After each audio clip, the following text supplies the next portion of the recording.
It's really important for folks to know that queer folks do have financial concerns that straight cis folks just don't have. When you have a child, like you have to second parent adopt the child. That's one example of like a financial cost that like other people don't have. Because like even if a straight couple uses donor sperm, they still just put each other's names on the birth certificate and that's that. You don't have to do a second parent adoption. T-minus 10 seconds. Welcome to the Journey to Launch podcast with your host, Jamila Souffrant. As a money expert who walks her talk, she helps brave journeyers like you get out of debt, save, invest, and build real wealth. Join her on the journey to launch to financial freedom in 5, 4, 3, 2, 1. Journey to Launch is supported by First Republic Bank. Have you ever experienced a relationship with a banker who was available to answer all your questions, even by phone or email? Doesn't exist, you say? It does at First Republic. At First Republic, everyone gets a personal banker who's ready to sit down and answer your questions, no matter how complex.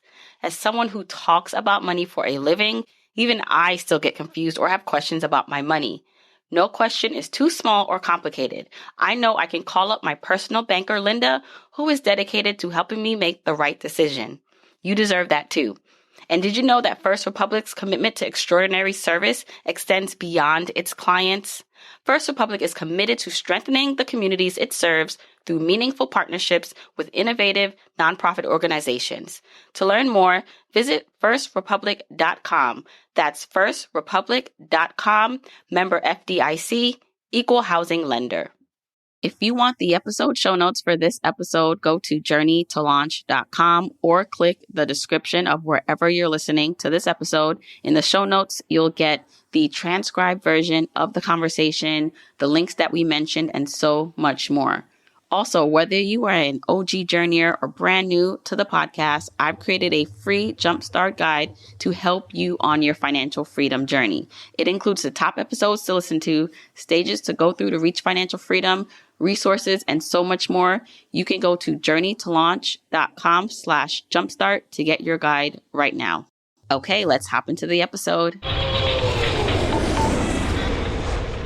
Hey, journeyers. Welcome to the Journey to Launch podcast. I am going to be speaking to someone who I hope that you'll love just as much as I even though, Tracy, we never really spoke before, but I feel like I feel the vibes online from what you've done so far. And I just can't wait to just explore more with you and have the other journeyers, because I know you're a journeyer, to listen in. So let me introduce Tracy.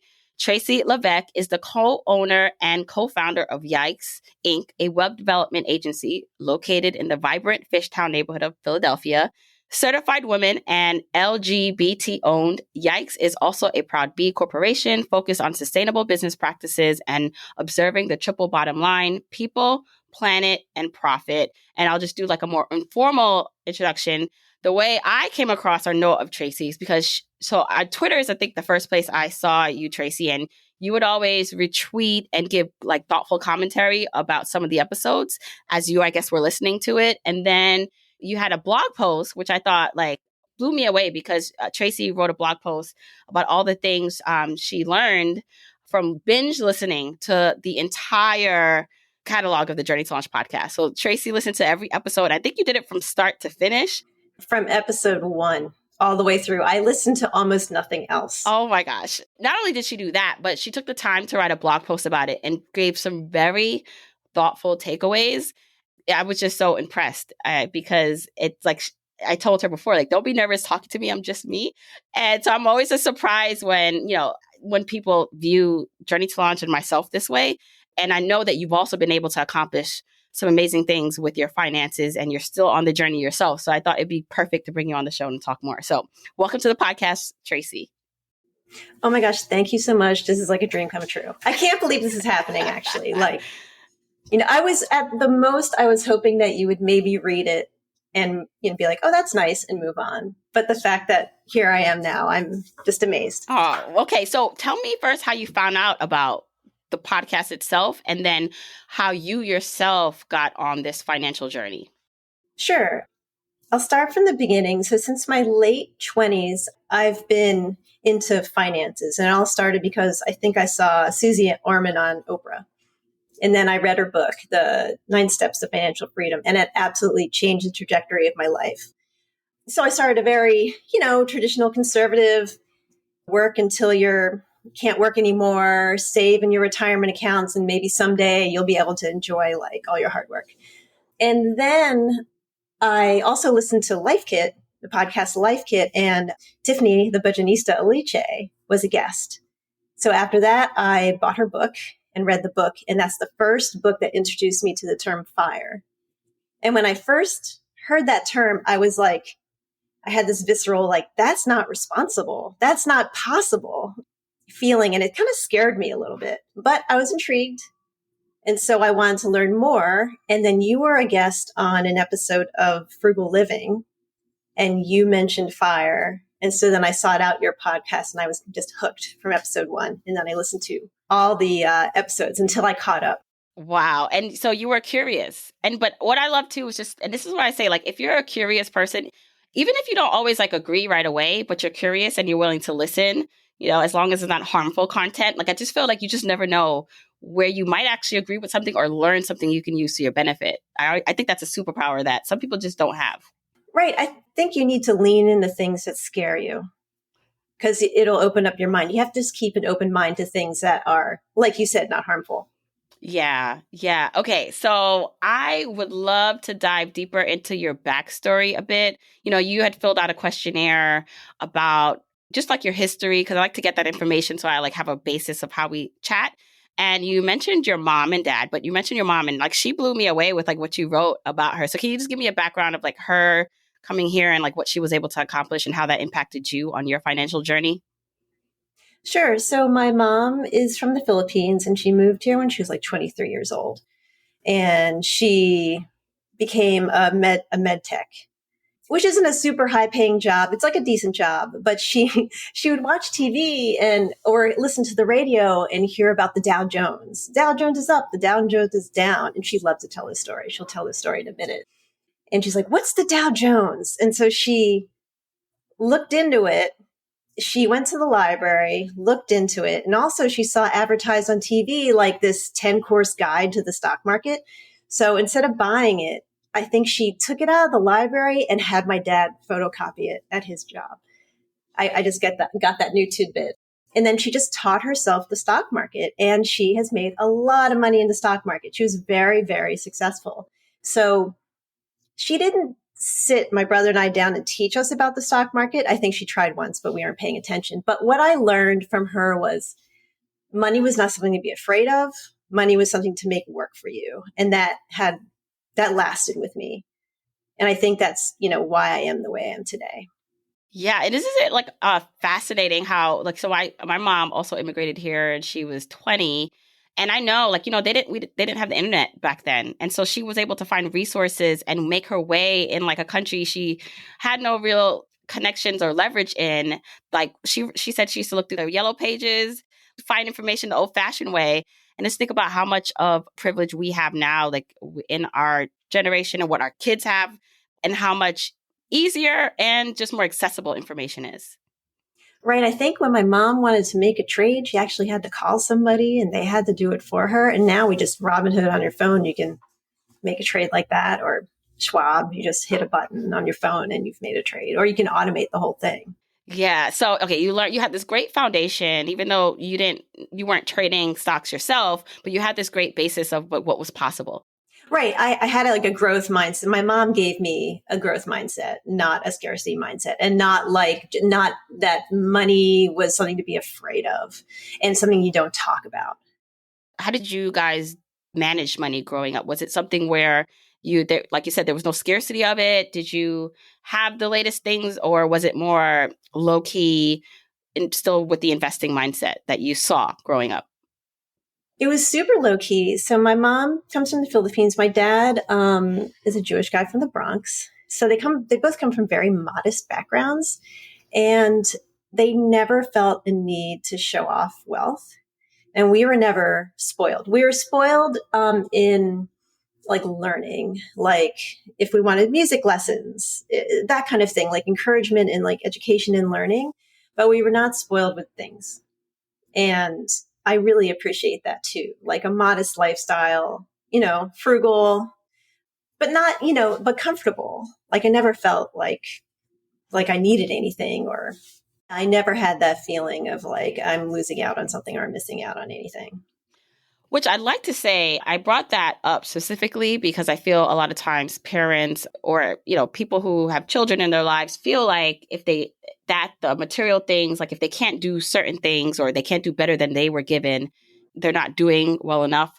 And I just think of you and, we'll get more into your story about how you're doing now. And like myself, where you realize that your children, actually, even though in a moment, maybe saying no to certain things might cause some disappointment. But I feel like this is the true wealth, like the growth mindset, passing down wealth that way, or being a good example and splurging on education if you can, and taking your kid to the library. Like, you don't know how far that can take your child. And if that's what you're able to do and all you can do, that is more, that's enough. That's more than enough. Right. Understanding the value of an experience versus a thing. Like, I'm really glad that I had a foundation in that. And I try to do that for my own kid now. Yeah. All right. So as you graduate or you're in college, what did you major in college? And then what did you go on to do as a career? I was a really terrible student, which is hard when you have like an Asian mom. I did not fit like what she had, imagined for me to go to Princeton and be a doctor and marry a man doctor. Instead, she got a creative lesbian daughter. And so I went to Temple, and I am super, super, super lucky that my parents were able to pay for my education. It was very affordable. Temple was very affordable at the time. And I graduated with a radio, TV, film degree. And then I worked at the local PBS station for a little bit.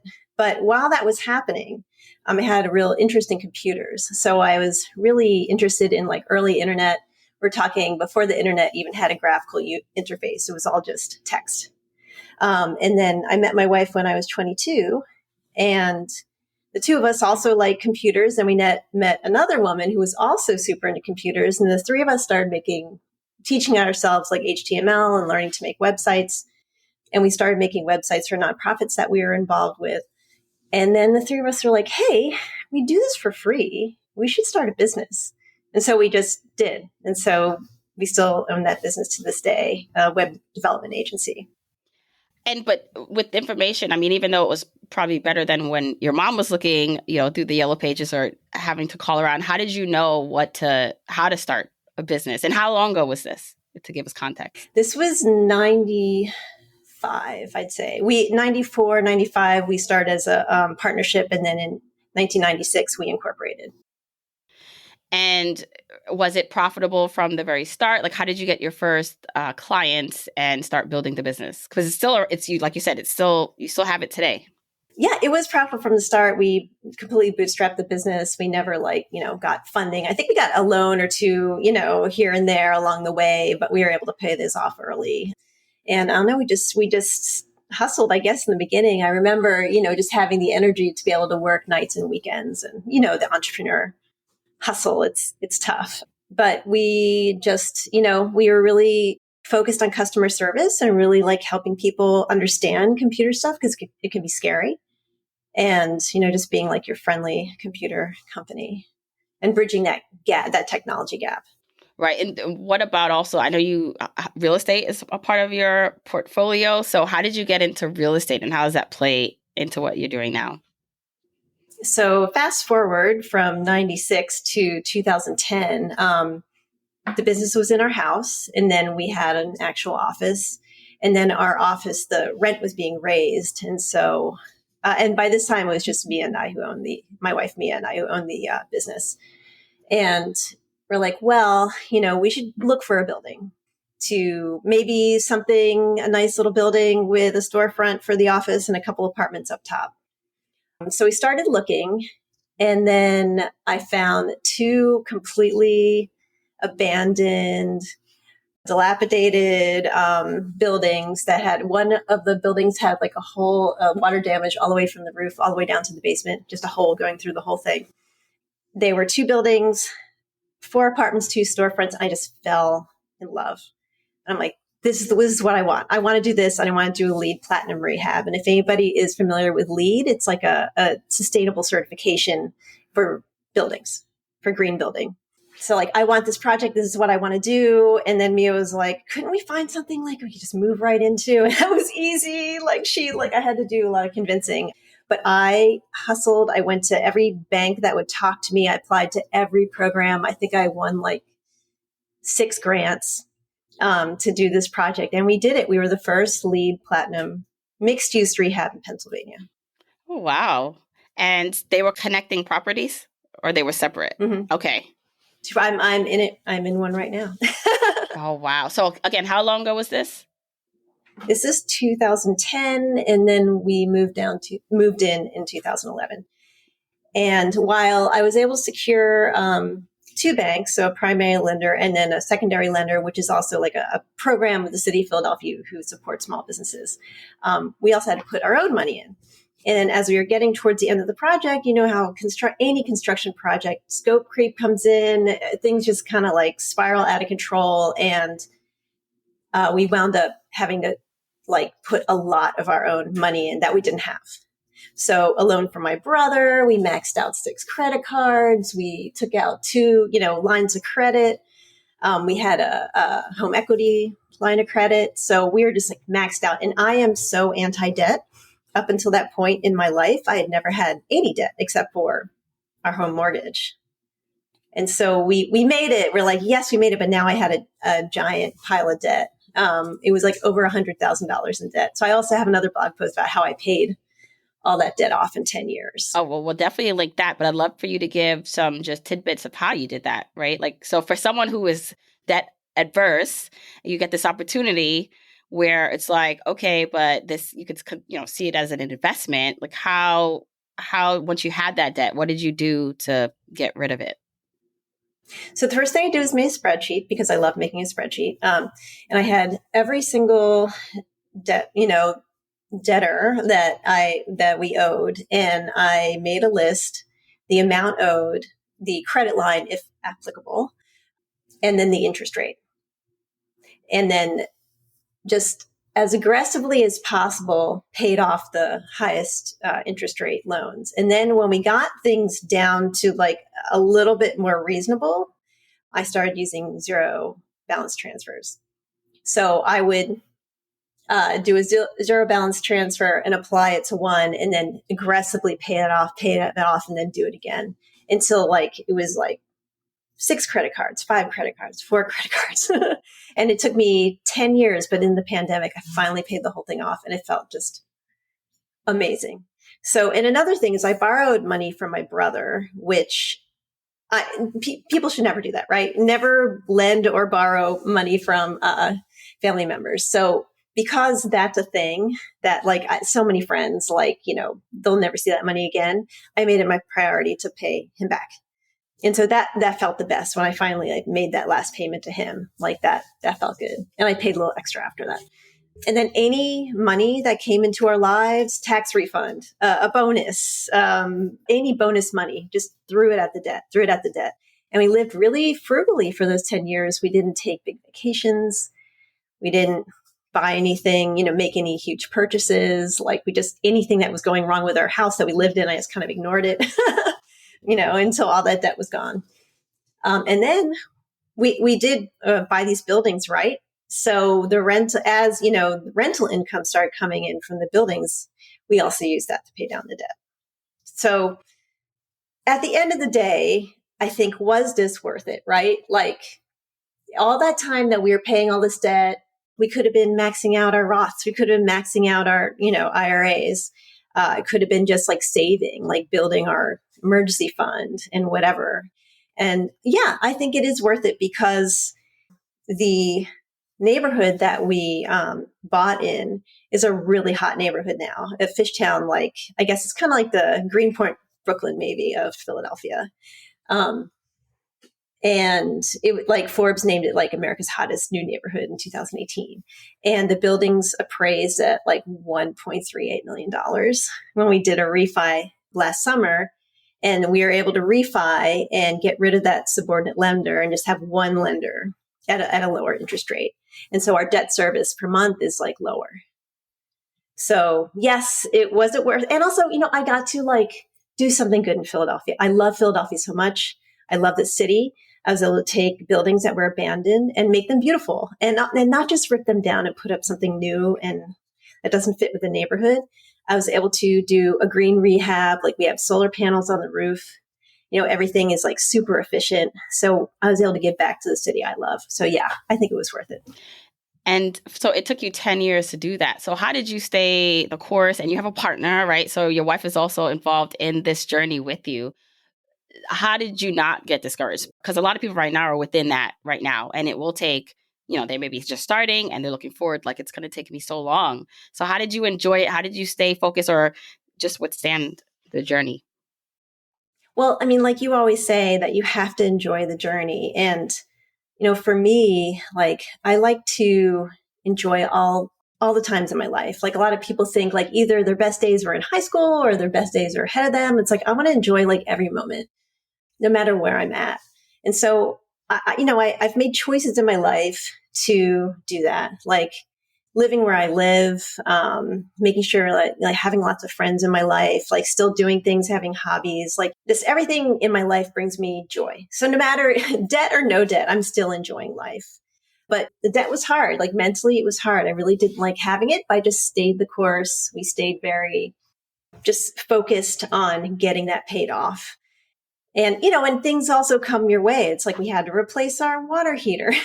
We had bats in our roof and had to like get, the bat guy to come and like get rid of the bats. So there were still other expenses during those 10 years, but we just stayed focused.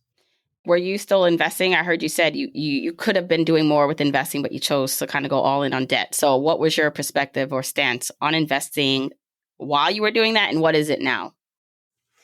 So while we were paying off the debt, we didn't max out everything. We were still contributing a little bit, like $50 a month, something like that. And we still had, our pre-tax accounts at work, not maxed out, but still contributing the entire time. And I swear the month that we paid, we paid off all the debt, we started maxing out everything again. So maxed out our Roths, maxed out our Simple, upped our contribution to our kids' 529 account. And one money move that we made this year was we started an HSA for our business and maxed that out. So we're all in now. Now that like we're done with the debt part, we're like into the like saving for retirement part. And I love that you didn't, while you may have pulled back on investing, you didn't stop completely, which is just important to note, because I do think even if you are aggressively in the stage of paying off debt, you can still invest. It doesn't have, you don't have to max it out. You don't have to put in thousands of dollars, but anything counts. So any little bit counts. I agree. Like I think, the philosophy of like, if you have debt and the debt has a high interest rate, like why invest at all? Because, the math doesn't work out. But for me, the math does work out because it's time, right? It's like the biggest grower of wealth is time. If you're not taking advantage of that time, even a little bit, I think you're going to lose out on a lot. And so you're already financially savvy, I'd say, and like aware.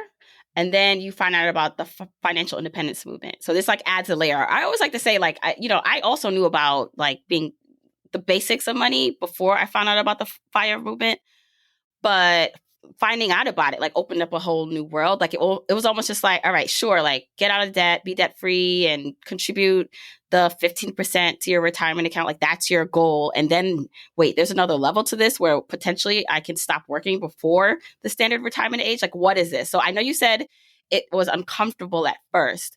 But what made you, like, how did your mind start to change about it? How did you start to realize that potentially this could be a path you would travel on? I think fundamentally, and this came from your podcast, was the people in my life that I had listened to up until that point were like Susie Orman, it's a very like, what's the word? Like my mom is like stereotypical Asian tiger mom. So it wasn't like a lovey-dovey, like relationship. And it wasn't like you can do it. Like, it was more like a scolding, strict, like way of kind of being supportive. And Susie Orman's the greatest. I don't want to, diss her at all.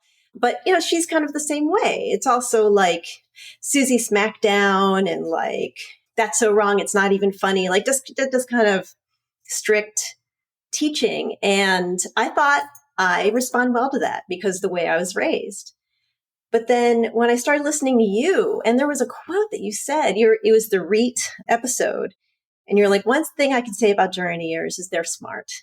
And, and I'm like, wow, Jamila believes in us. There's another way to be supportive, You can be like, you can do this. You're smart. I'm going to give you this information, but I'm going to let you make up your own mind. And I'm like, wow, it is encouraging when people are supportive from like a loving place. And it's actually like changed the way that my attitude as a parent too. And my wife is like the sweet one and I'm like the strict one, but I'm like, I should be more sweet too. But that just completely opened up my mind. It's like, people can make their own decisions. It's like, it's like, it is doable. It's possible. I also listen to Susie's podcast religiously, and she gave like advice that you should work until you're 70. And now having my eyes open, I'm like, work until you're 70. Oh my goodness. Like I'm 52. Let's all, be realistic. I'm probably over halfway down my life, which is really scary to think about. If I'm lucky, maybe I'm at the halfway mark, but I don't want to spend like, 30 more years working or, 20 more years working. I want to enjoy my life. And just also I read Your Money or Your Life, which I learned about from your podcast. And the concept of like, you're exchanging your life energy, for work. It's like you're dedicating your life for work instead of your life, really. And I'm like, I don't want to do that anymore. It's like I've done things in my life to improve my life. Like I stopped drinking last year. I exercise regularly. I try to get good sleep. But what is the one thing that stresses me out more than those other things is work. It's like work seeps, especially when you own your own business and you're responsible for people's mortgages and people's rent, and well-being. It's like it seeps into my vacation time. It seeps into the time when I should be completely engaged and focused with my kid. It just permeates everything. I'm like, I don't want to do this until I'm 70. So that was such an eye-opener. Did you know I broke out the path to financial independence into what I call 5 journeyer stages? That's right. There are 5 stages that you have to travel through to reach complete financial independence. When you know your stage, you know what to focus on and how to move on to the next stage. I created a free 1-minute quiz to help you determine what stage you're in. After you take the quick quiz, you'll know where you are on your financial independence journey, the main thing you should focus on. Plus, you'll get a curated list of 10 Journey to Launch podcast episodes to listen to that will help you for your specific stage. Go to journeytolaunch.com/mystage right now to take the free quiz. That's journeytolaunch.com/mystage. Let's talk a little bit about entrepreneurship, because you've been doing this now for a while and you have a official business, you have employees. And while it's your own business, so you're in a field that you are skilled at and that you like doing, and you're the boss of the business, so it's still not something you want to do forever. And, I think defining or talking a little bit about work here may be helpful for people because, and I know that there are some people who have started their own business and that is like, they can do that forever. Like they love it. They can wake up and do it every day. And I've spoken to people who feel that way. But even with me, I kind of have been saying this on, in different interviews here and there. It's just like, I love what I do with Journey to Launch. Like, I don't want to be doing anything else. I love what it has given me and the flexibility, but I'm still on my path to hopefully early retirement and financial independence. So how do you think about that? Like, you're doing something, you created your own business, but that's still not something that you want to keep doing forever. No, the hustle is real, right? It's hard. The stress of working for someone else is one thing. Like, and I have to admit, I prefer the stress of owning my own business to working for someone else and working a job that I'm not happy at. However, it's hard. It's like especially with an agency like ours where you have to continually be bringing in clients and then getting the work done and out the door. And after it's going to be like 25 years, I'm bad at math, 26 years of doing this, I'm tired, I mean, I love the work. I love the people I work with. I love our clients. Like, I enjoy technology. I love web development, but I don't want to do this forever.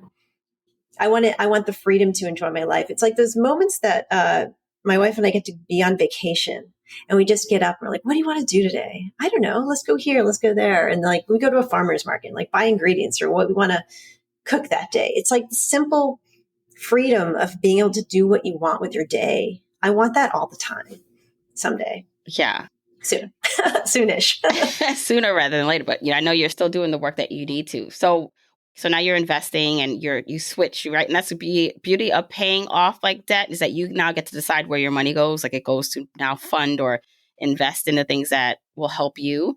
Since you paid it off and you are investing more, are there things that you're doing more with your money to enjoy in the moment? Like, are you trying to take more vacations? Like, have you come to the point where instead of waiting, let's just, I don't know your time horizon yet for a retirement, but let's just say it's still 10 years out.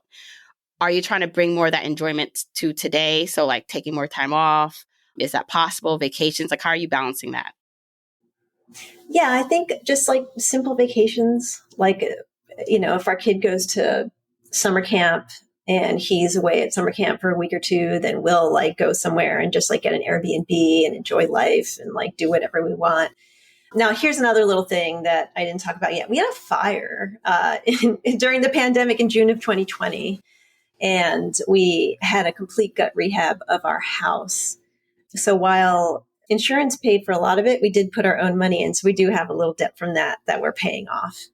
But it's not the huge debt like we had for the buildings. But so just enjoying our house too, because now our house is amazing. And I feel like I'm in a fancy Airbnb every day. So enjoying our house, just we have a community garden. Like, I enjoy doing that kind of thing. So just enjoying life.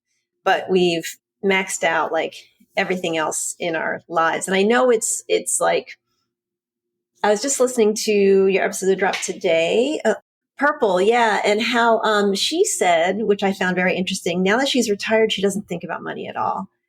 Whereas before, she thought about it all the time. I'm still in the thinking about it all the time. I'm still in the like obsessing over spreadsheets like phase of, saving for retirement. But I really enjoy that kind of thing. Yeah. Okay. So I am going to, so I know, so we mentioned like your money or your life in some previous episodes. So we'll make sure to put that in the episode show notes. And now I kind of want to talk a bit about just like the blog post that you wrote, because you wrote the blog post that I mentioned earlier about like the things you've learned from listening to the podcast. And again, amazing things. But I will tell you the one that stood out for me, and I want us to dive there, like go there, was your point number 7, which was we need more queer fire voices. And I actually love that you said that, because let me tell you, when I first started listening to podcasts, I felt like my voice or my perspective wasn't represented. For the most part, I thought they meant well. It was just a blind spot for them. They didn't know because it didn't impact them. And so when I read that, and then I loved, like, I felt like you were taking now, like you were saying, okay, now I'm going to start sharing my story more because there needs to be more perspectives. And like, I want to go there with you in terms of the things that you, as someone who's in the community, like the things that impact you more that I may not be aware of, that I know that a lot of listeners, other journeyers are facing, that I may not have discussed yet on the podcast. Because I do like I appreciate that, because again, there's like blind spots that I don't even know that I'm not hitting. And of course, you can't cover everything in every conversation, but I'm like, this is such like, she's right. Like, I haven't had a specific episode. And of course, there have been people of very varying orientations, but they don't always lead with that. Like, they don't want that to be their definition. So they're talking about other things. But I would love to talk about what financial issues or things that you have to face being within the LGBT community that you had to overcome, or that we should be aware of on the financial independence journey. Sure. So, as I was listening to your 200 plus episodes, the whole time I'm like, oh, I wonder when Jamila's going to have, a queer person on. And there were 4 guests that were queer. Maybe there were more, not to erase identity because somebody didn't say it or they have an opposite sex partner, but they're still bisexual, not to erase anyone. But 4 times that it was made clear to the audience. Actually, 3 times it was made clear to the audience, and Arlen Hamilton is famously lesbian and famously out. And I was like, not to say that you're homophobic at all, not to, I didn't get that vibe from you at all. I'm like, I think Jamila's really cool. I think she would be open-minded, but it's just, straight people don't think about us. You're not raised to think about us. So no blaming or shaming or anything like that. But from my perspective, it's really important for folks to know that queer folks do have financial concerns that straight cis folks just don't have. For instance, in my case, we have a kid. And so when you have a child, you have to second parent adopt the child.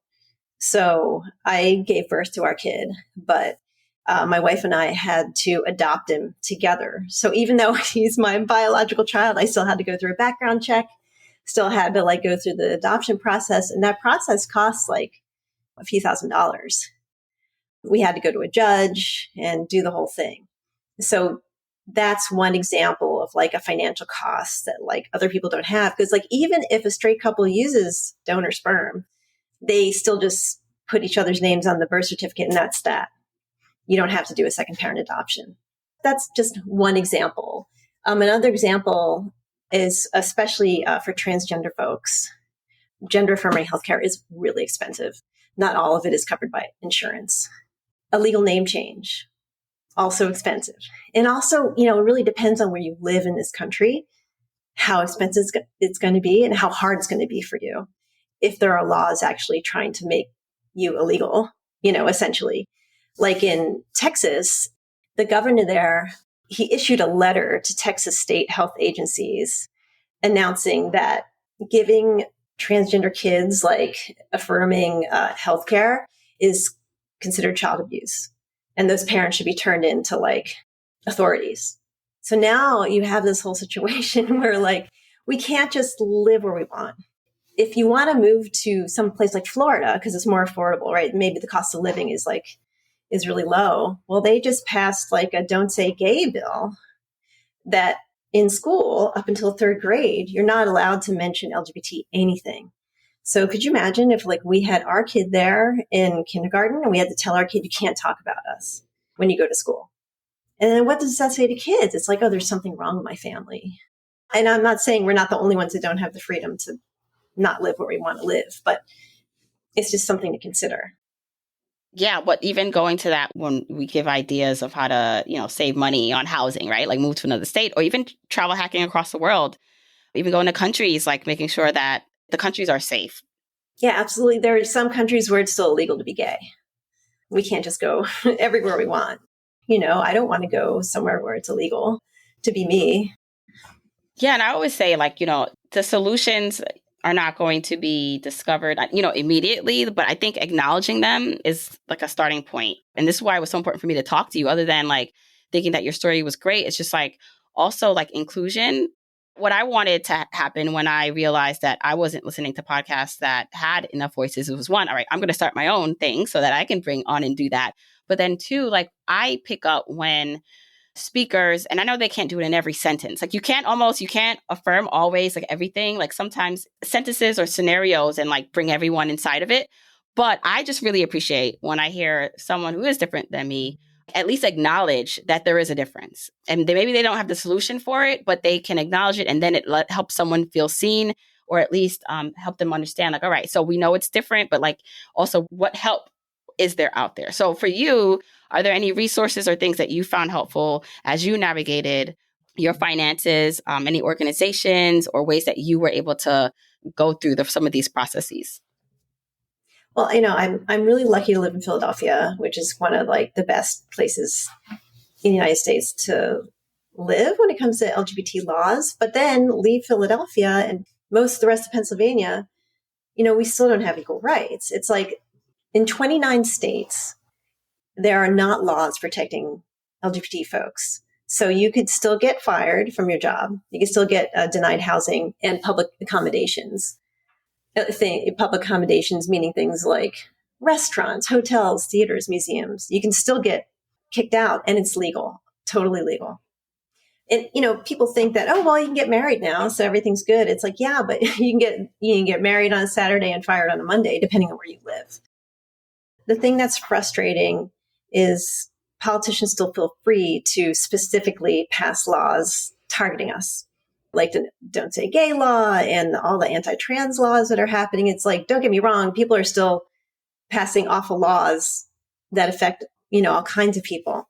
But for us, it's like, no, we're going to pass this law against you, and it's scary because Pennsylvania is like one governor away from like having our rights taken away. And we're lucky we live in Philadelphia, but for the rest of Pennsylvania, it's like frightening and legal to be fired still for being LGBT.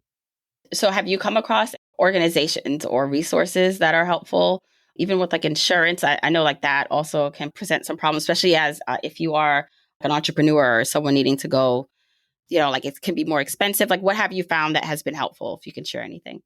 Sure. Well, I mean, here, like I said, in Philadelphia, like there's so many resources. Like we're part of the Independence Business Alliance, which is the LGBT Chamber of Commerce here in Philadelphia. And they're a great source of resources. They have workshops and, just a lot of events to like help people out and to network with other like diverse chambers, which is really great.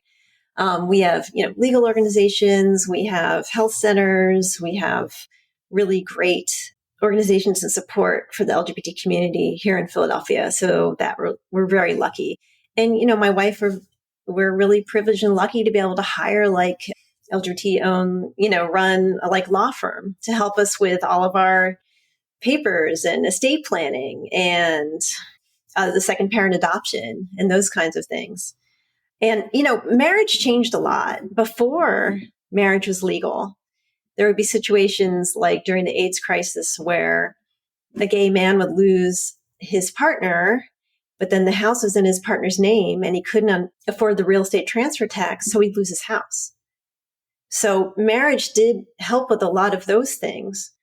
But after Roe v. Wade being overturned, they're like, okay, that's next. So we're all scared that these rights now that we have, which it's like 1,000 some rights that you get with marriage, could be taken away. And that's frightening too.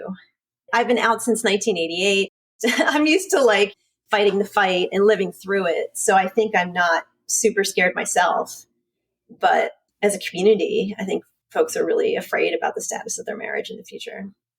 Right. And it also it shows that, while there's so many paths or battles or things you cannot control, right? Outside of your control that impacts what your journey is like. But then there are some things within your control, right? And it's like, it sucks, but like, there are some people who are fighting a more uphill battle in certain areas that other people just don't have to think about. And so it is a privilege. And I always say, like, when we talk about privilege, like there's obviously different levels of it, right? Like there's the cis white man like privilege, and then there's like all this other stuff. Like I think I'm privileged to have the mom that I had that was able to pour into me the way that I was. Or I'm privileged to I was born in Jamaica, but I was able to immigrate here pretty young and have like, a different type of opportunity than, someone who was not born here or like my siblings who were not born here in the United States.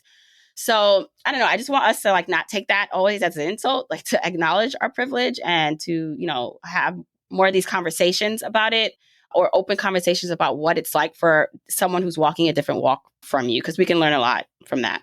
It's like, I have a lot of privilege too. It's like, I don't have any disabilities. That is such a privilege to be able to just like walk through life and get to where you want to go. It's like, I have the same privilege as you did with your mom. I feel the same way. It's like, I never felt any needing or wanting growing up. And like, I'm very, very thankful that I was raised with that growth mindset and not being afraid of money. My wife, on the other hand, she's the youngest of 5, and they had a lot of struggle, like growing up. Her mom had to like mix powdered milk with the regular milk. They never went out to restaurants ever. 5 kids, like 4 of which were like, 5 and under all at once.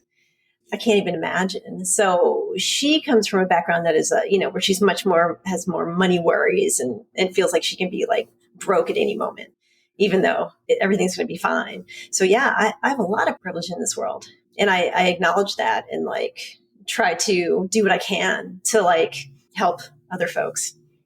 Yeah. And just like with your partner, how has that been? So, obviously different backgrounds, different money mindsets or money hangups. So how was it when you came to her and told her about the FIRE movement? How was that conversation? Like, is she on board with this plan, or does she have a different idea of what that looks like, and how do you come together and travel together? Well, the two of us are very similarly minded when it comes to like, frugality and like what's actually valuable in life and what matters in life, like stuff. We're both not into stuff. We don't need a fancy car. You don't need fancy clothes, or we appreciate like the simple things in life. So we're very like on the same page with that. I think FIRE scared her at first, maybe, but she's on board now. Yeah. Well, yeah, looking maybe forward and thinking like, wow, we can maybe like stop working, hopefully in how many years or less, like, is appealing. Plus, I have the spreadsheets and the numbers and the math to like, this is how it works. This is how. Doesn't that help? Yeah, absolutely. Yeah. I know it helped my husband because, again, he's like more probably when you mentioned how your wife was with the house, like why do we have to like struggle? Can't we just like maybe just buy a regular house? Like that's how my husband is. Like he's just like, what do you mean? Like, can't we just make things simple? But the spreadsheet, and so anyone listening that has a partner who maybe just more either risk adverse or just needs more validation, and like show them numbers. I always say showing my husband like calculations of what could be possible for us definitely got him on board versus me just telling him. Seeing the numbers made things more real for him. Yeah. Plus, I played some podcast episodes for her. I played the Money or Your Life one and the HSA one to get her on board with HSAs. That always helps. But we're just a real team. I mean, we're like the two of us are a real team, and we really like work together on things, and we're very aligned. But I'm definitely the more of a risk taker, the extrovert. She's like the worried introvert, but she also keeps me grounded. So we work well together. Right. It's a good balance. Like you need that. And Tracy, what about generational wealth? Are there things for the LGBT community that are different? I'm sure there are, but like that you want to address or talk about? Absolutely. Some families cut their kids out of generational wealth just for being LGBT, no other reasons. So for instance, a friend of ours is the executor for a friend's estate who died, and the friend happened to be a transgender woman. And her father had cut her out of his life. Like he was just not in her life after she came out. But after she died, he tried to go after her money and prevent it from going to, who she wanted it to go to. Not only are you cut out, but then like, your wishes after your death are not honored. And so it's been a multi-year battle to try to have her estate go to who she wanted it to go to. And this was even with an estate plan and will? Yes. Wow. Mm-hmm. I mean, a trust, I don't know if a trust was set up because, a trust kind of like goes around it, but definitely a will. Yeah. And the dad's fighting it. Wow. So, just things that like people take for granted, we can't always it's just not a given for us necessarily. What's something you would tell a fellow journeyer, someone who's on the path, maybe they're not as farther along as you, right? They still have a lot of debt to pay off or just starting their business. I mean, I'm sure you can give different types of advice on all those areas, but what's something you can tell to encourage or something that you wish you would have known on your path? I think about like, what do I wish I would have done differently if I knew what I knew now? And I, of course, like, I wish I had like started earlier, like saved more, and also just had this attitude change earlier. At the same time, I regret nothing. I have no regrets about how I live my life. And I just, look forward to the present and moving forward and like feel good about everything. But I don't know. I think like trusting yourself and trusting your gut, especially like if something doesn't feel right, then there's like a financial decision. Like if you feel nervous or funny about a financial decision, then maybe it's not the right time to do it. And even if people are telling you that's what you should do now, trusting your gut is really, really important. because that helped me avoid like financial mistakes in my life. Yeah, I think that's really important. It's the difference between like something that is scary because it just is something different and new, and there's a risk involved in getting a return, right? Versus this is actually not right? It's like that's why that self-reflection, like as much as it is an outward journey, like all the things you have to do, check off a list externally. Like there's so much internal work so that you become the person who, like you have discernment over the opportunities that come your way, or to even view like opportunities. Like sometimes, it's not a clear sign. It's not a clear yes or no opportunity that you should go to. But it's like you said, and we talked about this in the beginning, being curious and letting that be something that guides you. Yeah, definitely. Like at one point we were, during the fire, we were out of our house for 16 months and we were staying at an Airbnb that was owned by our friend. And while we were living there, like, oh, wouldn't it be cool to like own an Airbnb, oh, this is such a cute house. And this house just happened to be like down the street from our house where we live. Yeah. What if we bought this house? And what if we like started an Airbnb? And like, we were really thinking about, we were dreaming about it. We were thinking about like all the things we would do. And then we actually started to pursue it. But then almost at the same time, Mia and I were like, this is a bad idea. This is not the time to be doing this. And I'm so glad we didn't do it. Because it would have been a big financial burden. And then also, all these things went wrong with the house, like after we moved out, like, a few months later. So I'm like glad that we avoided that in general. But things like that, you get swept up in the dream of something, but then your gut's telling you like, this is not a good decision. Yes. Okay. Tracy, this was an amazing conversation. And I mean that. I would love for you to share or tell people where they can follow you. So I know you have your company website if you want to share that, and then your personal website where they can definitely check out your blog posting, because you're starting to share and more about your financial journey, which I think is amazing. Yeah, that's been fun. Like I really enjoy, writing now about like fire. So I'm Lil Jimmy on almost everything. It's LILJIMMI, and that's my Twitter, my Instagram, etc. And my website is the Tracy L, TheTracyl.com. And that's where I have my blog. And of course, I'll link everything just now that she mentioned in the show notes. But Tracy, thank you so much again for coming on the podcast. I hope this was a great experience. I hope what you thought this would be and like you listening was like something that you felt like was what you expected. So thank you again. Oh, thank you so much. It's my pleasure. Don't forget, you can get the episode show notes for this episode by going to journeytolaunch.com or click the description of wherever you're listening to this. And you can still grab your Jumpstart Guide for free to help you on your journey to financial freedom by going to journeytolaunch.com/jumpstart. If you want to support me and the podcast and love the free content and information that you get here are 4 ways that you can support me and the show. 1, make sure you're subscribed to the podcast wherever you listen, whether that's Apple Podcasts, that purple app on your phone, your Android device, YouTube, Spotify, wherever it is that you happen to listen, just subscribe so you are not missing an episode. And if you're happening to listen to this in Apple Podcasts, rate, review, and subscribe there. I appreciate and read every single review.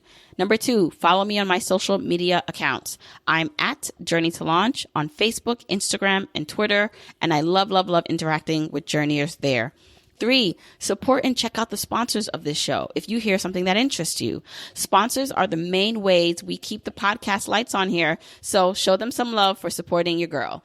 4, and last but not least, share this episode, this podcast with a friend or family member or coworker so that we can spread the message of Journey to Launch. All right, that's it. Until next week, keep on journeying, journeyers.